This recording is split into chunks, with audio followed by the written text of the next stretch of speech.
გამარჯობა. იმედია ნორმალური იქნება ჩემი ხმა. ცოტა ხმამაღალს ვილაპარაკებ, მაგრამ მეორე ვიდეოში მეგონი ვაფშე არ ისმოდა ჩემი ხმა. მაგრამ მალე უკეთეს მიკროფონი გვექნება, მეგობრებო. მადლობა ჩემს მაგაზინ დაფინანსებისთვის, რომ ესე შემოწერილობა გაიღო და მალე ესეთი პოდკასტური მიკროფონი გვექნება. დიდი მადლობა პირველ რიგში. ურასი ნახო პირველ ვიდეოზე. დამიხარია. საინტერესო კომენტარებიც ჰქონდა. არანაირი ჰეით კომენტარი არ მიმიღია. რაც ასევე დასწასებელია, მიხარია.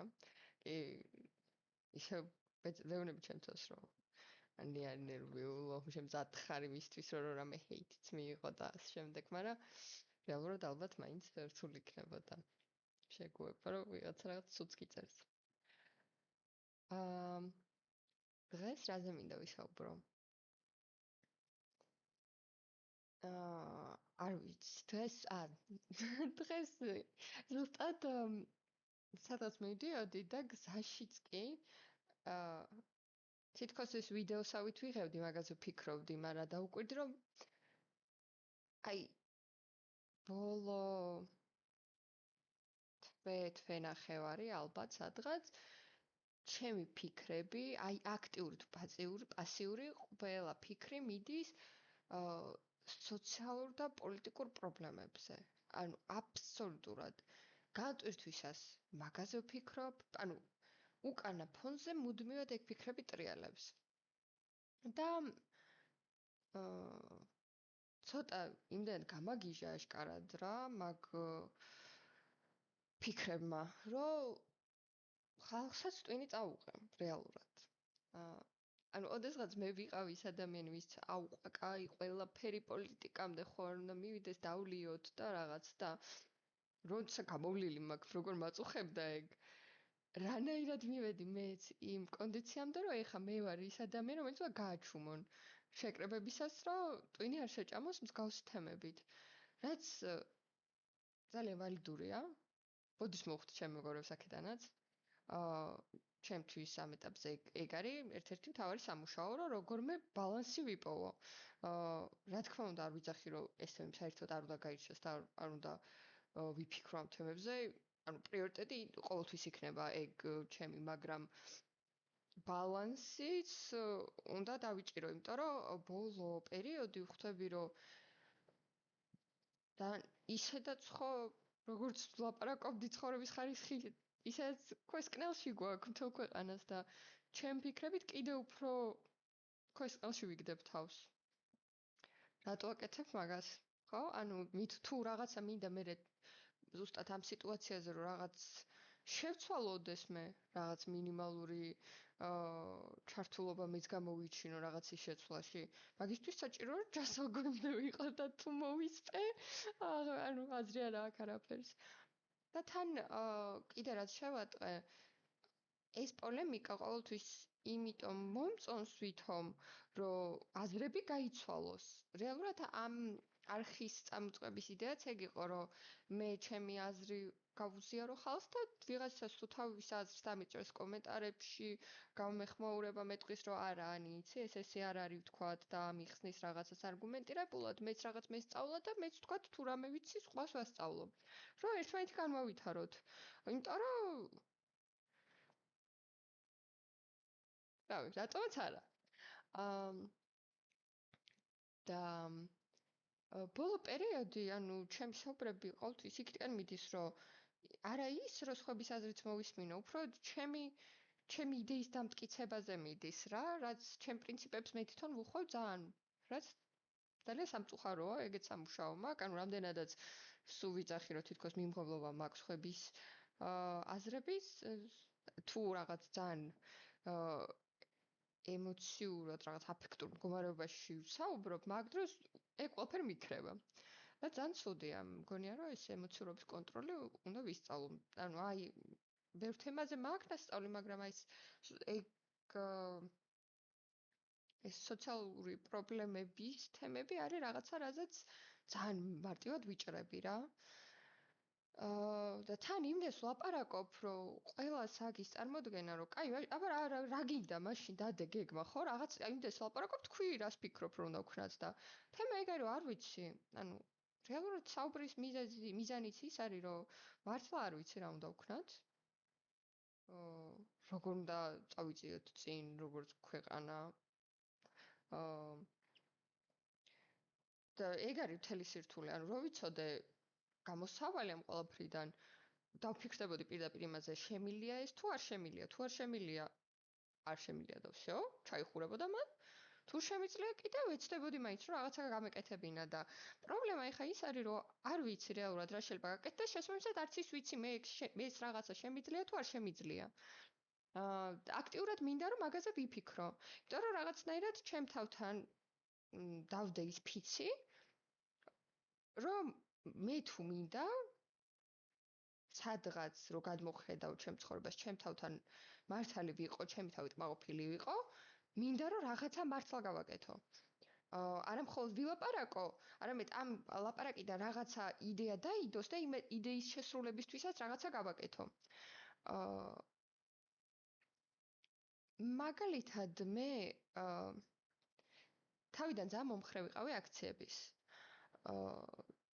და ძალიან აქტიურად იქ ვიყავი ხოლმე ხშირად. მაგრამ სადღაც ძალიან შემეცვალა ეგ აზრი. ვერ ვხედავ ამ აქციებში აზრს. ვერ გავიზდებით რაოდენობრივად, ფაქტია, იმიტომ რომ მე მგონია, რომ რეალური პრობლემები რაცა, იმაზე არ მიდის ლაპარაკი.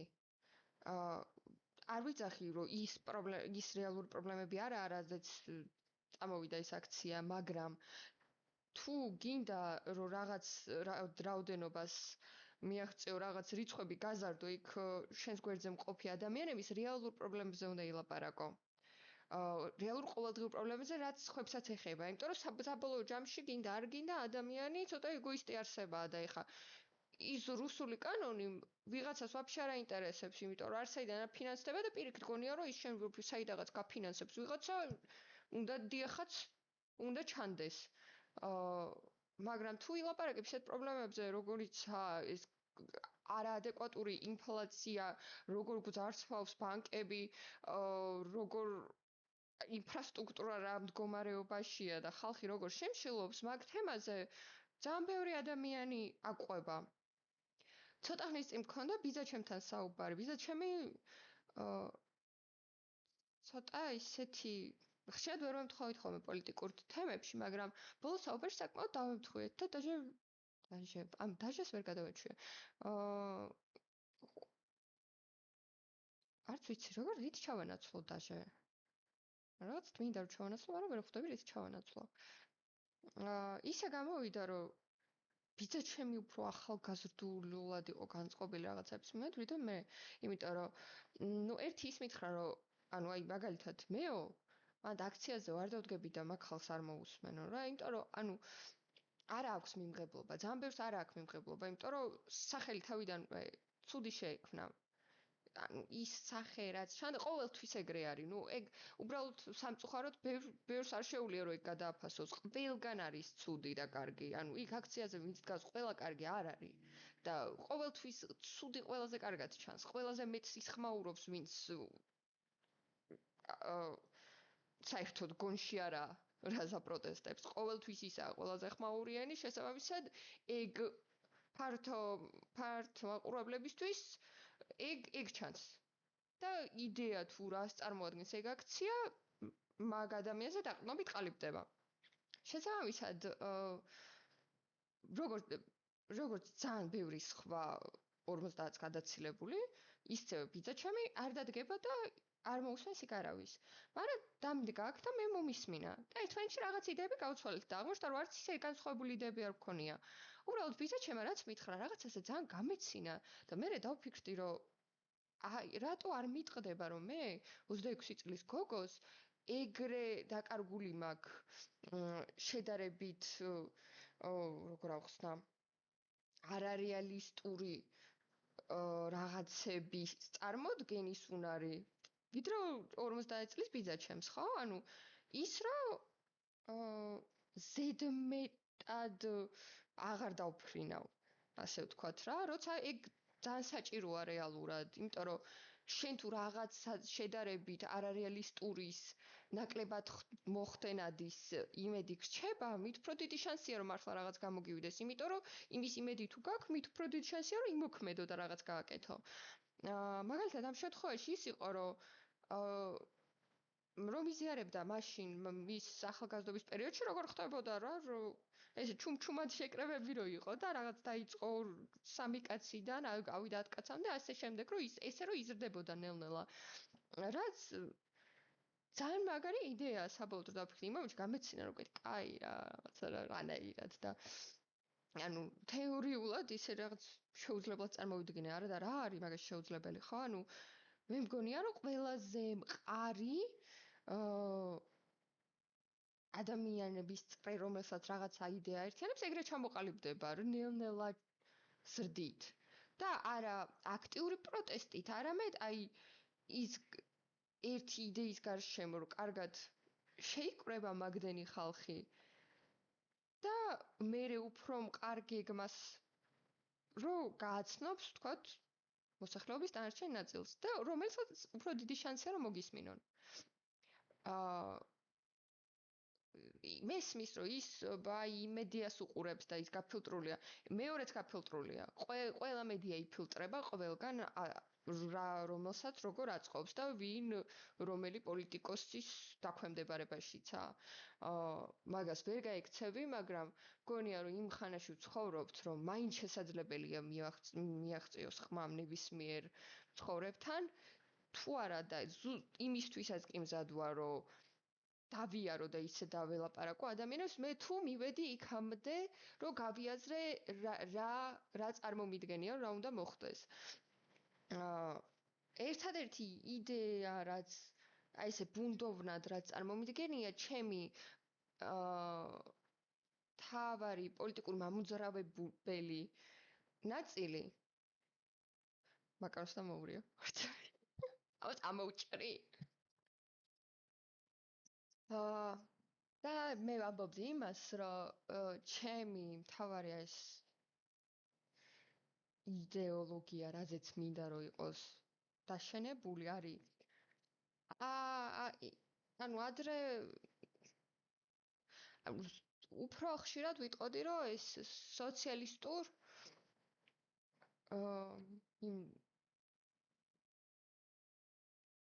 აი არ მინდა რა, ანუ არ დავარქმევ არაფერს. აღარ ხშირად მიყვარს რა, ჩემი თავის რაღაც ჩარჩოებში მოქცევა. წინა ვიდეოშიც ეგ იყო, რომ აი მე ნიჰილისტი ვარ თუ აბსურდისტი თუ ეგზისტენციალისტი. აი რაღაცაში უნდა ვჯდებოდე რაღაც ჩარჩოში. ჩემი თვე მაქვს ეგ მიდრეკილება, რომ რაღაც ჩარჩოში ჩავჯდე. რაც არასწორია. გონია და მაგიტო არც სოციალისტს აღარ დაუძახებ ჩემ თავს. მithuetes რა ბოლომდე ანუ მარქსისტულ ლენინისტურ სოციალიზმს დიდად არ ვეპხრობი. სტალინიზმი საერთოდ ეგ ვაფშე მიუღებელი არის ჩემთვის კაპიტალიზმზე უფრო მიუღებელი წყობა არის. მაგრამ ხშირ შემთხვევაში რის გამოც ისე რა დებილი ვარ, პაუზაც აქვს. ანუ მე რომ უნდა ვჭრა ეს აქტი რომ დავდივარ შემიძლია დავკავსო, მაგრამ ეს ვერ მოვიფიქრე. არა შემდეგისთვის და ნოვსწავლობთ. ანუ აუცილებელი არა ყველაფერი თავიდანვე ვიცოდეთ. ხომ სოციალიზმის რატომაც იყო ყოველთვის ჩემთვის უფრო მიმზიდველი ეგ არის რომ ანუ რეალურად მაინც ჩემ თავარ იდეოლოგიად ის რჩება რომ მე ყველაზე მეტად რაც მინდა ის არის რომ ნებისმიერ ადამიანს კონდეს თავზე ვიჭერი და დღე რო იღვიძებდეს იმას არ ფიქრობდეს მე დღეს მექნება საჭმელი თუ არა. გონია რომ ამას ნებისმიერი ადამიანი იმსახურებს. ეხა არ ვიცი, შეიძლება ვიღაცამ დავიწეროს კომენტარი რომ უკაცრავად. მე რატომ უნდა ვუხადო ვიღაცას რაღაცა, ანუ არ ვიძახი მაგას. რო რამე. ეგეც არ ვიცი ბოლომდე როგორ უნდა მოეწყოს ეგეთ სტრუქტურა.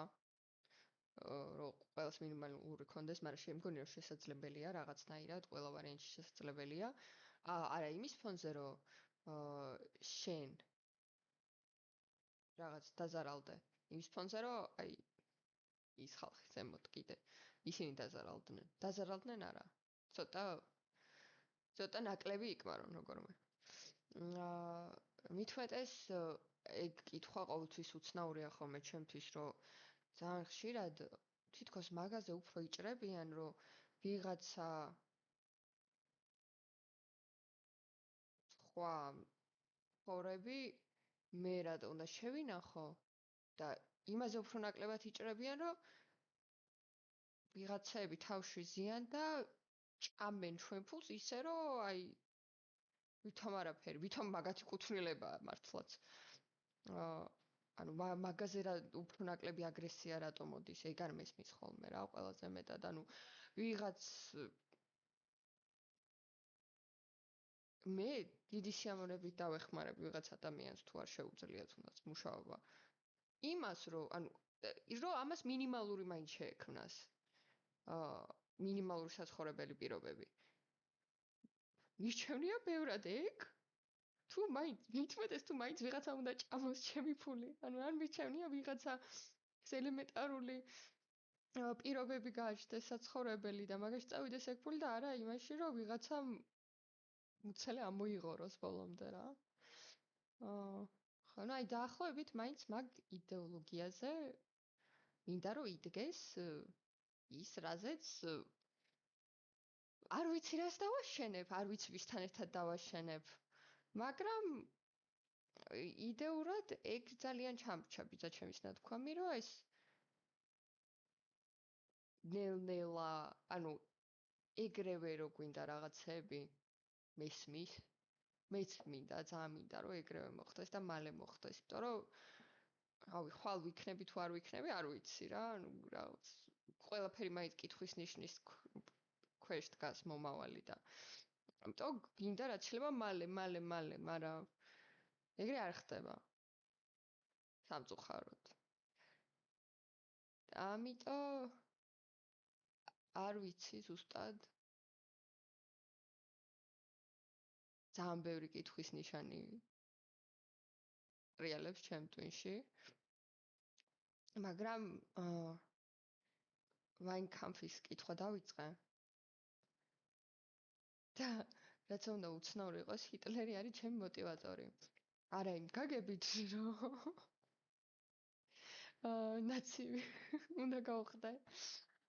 იმ გაგებით, რომ არავინ არ იყო. არაფერს არ წარმოადგენდა. და გინდა ბერაზე ადამიანი გახდა. ანუ ეგ ის იდეა ხშირად მჭამს, რომ მე ერთი ჩვეულებრივი მოსახლე რა მე რა უნდა ვქნა. დეშაის ერთგვარად ვიზავ ყოველ ანუ მარტო ჰიტლერი არ იყო ის იდეა, რაც ბევრს ერთად აერთიანებდა, ანუ ადამიანთა და მაგ ხელა დაჯგუფება, რომ ერთი იდეის გარშემო იკრიბება, რეალურად ეგ ცვლის რაღაცებს, ეს ცალკე ინდივიდები, მაინც ну კი ლიდერობისკენ მიდრეკილება თუ გაქვს, მაინც შენ ხარ, შეიძლება წამყვანი. მე არც ვარ ეგ ტიპაჟი და არც მინდა, მე დიდი სიამოვნებით პირიქით მირჩევნია, რომ არ ვიცი, უკან მივყვებოდე გვერდზე ვედგე ვიღაცას და რაღაც ზოგჯერ მეკითხებოდეს იდეებს, თქვა. ვიდრე მაინდა-მაინც მე რაღაცა წავიყვანო. მაგრამ ნუ აი ეს მოტივატორია იმ თემაში, რომ მეც ერთ ჩვეულებრივ მოსახლეს რეალურად მაქვს იმის ძალა, რომ თუ მოვინდომე, გადავატრიალო ყველაფერი. ანუ ყველას გვაქვს მაგის ძალა და ერთად მithumetes უფრო გვაქვს მაგის შესაძლებლობა. და მაგის მინდა, რომ ანუ ჯერ ისე ვარ რა, ანუ მეცნაც კი რომ ვიძახი ამას ხმამაღლა ბოლომდე მეთონაც არ მჯერა ამის. მაგრამ მინდა რომ ჩემ თავს დავაჯერო ეს რა, მაგამდე მივიდე რომ მაგ აზრზე მტკიცედ ვიდგე, რომ მეც შემიძლია რაც მინდა ის გავაკეთო, თუ მოვინდომე, ჩემ გარშემო მithumetes თუ ადამიანები მეყოლებიან, ვინც იმ აზრზე იქნებიან და იმავენაირად მოტივირებულები იქნებიან, მით უმეტეს შესაძლებელია. და ძალიან რთულია ოპტიმისტურად განწყობა იმის ფონზე, რაც ხდება გლობალურ დონეზე, თუნდაც ახლა მიმდინარე ისრაელის და ირანის დაპირისპირება, როცა თან მაინდა-მაინც გეოგრაფიულად ისეთ კარგ ადგილას არ ვართ განლაგებულნი, რომ ბოლომდე წყნარად ვიყოთ, მაგრამ ну რავი რა თუ დაბომბვა გადაურჩით სხვა მხრივ ანუ სიკვდილის გარდა ყველაფერი არა შესცვლელი შეიძლება ყველაფრის შეცვლა და თავარია მონდომება და ერთობა ყველაზე მნიშვნელოვანი ეკა რომ სადღაც მოსახლეობის დიდი ნაწილი გავერთიანდეთ და აი თავარი ეგ არის და ეხა მაგაზე ვფიქრობ ეგ გეგმა როგორ უნდა დაისახოს. თან მით უმეტეს როგორ დაისახოს ეგ გეგმა ისე რომ სადღაც ეს აი პრობლემა ყველაფერში იცით რა არის რომ ეს ხალხი რომ რაღაცას ცდილობს ყველგან ეტენებიან ოპოზიციური პარტიები. აი ყველგან და მე ვითომ ანუ ლიდერობენ. არავის არ უნდა, ხო? აი არა, ყველგან ეტენებიან. მაგიტომ უნდა მოხდეს რამენაირად ეს ჩუმად ეს პროცესი და ხალხის რაოდენობრივი ზრდა, რომ ეგენი როგორმე ჩატყდნენ მაგამბიდან რა. თორე მაშინ აზრი არ აქვს. ეს სადაც ეგენი ჩაიყვეხებიან, იქვე всё. იმიტომ რომ მოსახლეობის ძალიან დიდი ნაწილი ეგრევე დაკარგავს შენდობას. ეგენი თუ მოუშვი ახლოს. რაც ვერ ვიტყვი რომ არასწორები არიან. მოკლედ ესაა და ეს. იმედი საკმარისად დავიცალე ამ თემებზე საუბრით, რომ ახლა მომავალში კიდე ტვინი არ წაუღო ხალხს. ვიმუშავებ მაგ თემაზე, რომ რაღაცების შერგებაც ვისწავლო და სხვა, ანუ ეგ კიდე სხვა არის რა, ანუ ეგ ჩემი პირადი საქმეა, მე ჩემ თავს რაღაცებს შევარგებ თუ არა, მაგრამ შევარგებ თუ არა, მაგრამ ანუ სხვას დაანებე თავი რა, ანუ იმას უნდა გართობა და ტვინს ნუ უჭამ. ძალიან მარტივად, ანუ ეგ ძალიან ცუდად მომდის ბოლო პერიოდში. და მაგაზე ვიმუშავებ. მაგრამ ნუ იმაზეც აქტიურად ვიფიქრებ მაინც, რა შეიძლება გაკეთდეს. რაღაც ძალიან მოტივირებული ვარ რაღაც შეცვლისკენ. ზედმეტად. შეიძლება დაჟეხსა სცილად ჟღერდეს რა, ანუ მე თვითონაც ალბათ ჩემ თავს რო უსმენდე და ესე რაღაც ცოტა ოცნება არ დამეწყო ბოლო პერიოდში, ალბათ ძალიან ისე ვიქნებოდი, რომ საწყალი ბავშვი ჯერ ვერ გაიზარდა რაღაც, როგორ დაფრინავს. რაც მესმის. მაგრამ მგონია რომ ეგრეც უნდა იყოს. ანუ 26 წლის ვარ. ცხოვრობ კატასტროფულ პერიოდში, ჩემი აზრით. ყველაფერი თავზე გვენგრევა და ცოტა თუ არ ვიოცნებე და თან პლუს სამომავლოდ ხელით თუ არ გავანძრიო რაღაც შესაძლებლად, აი როგორც თქვი რა, პირველ ვიდეოში სინანული არ მინდა.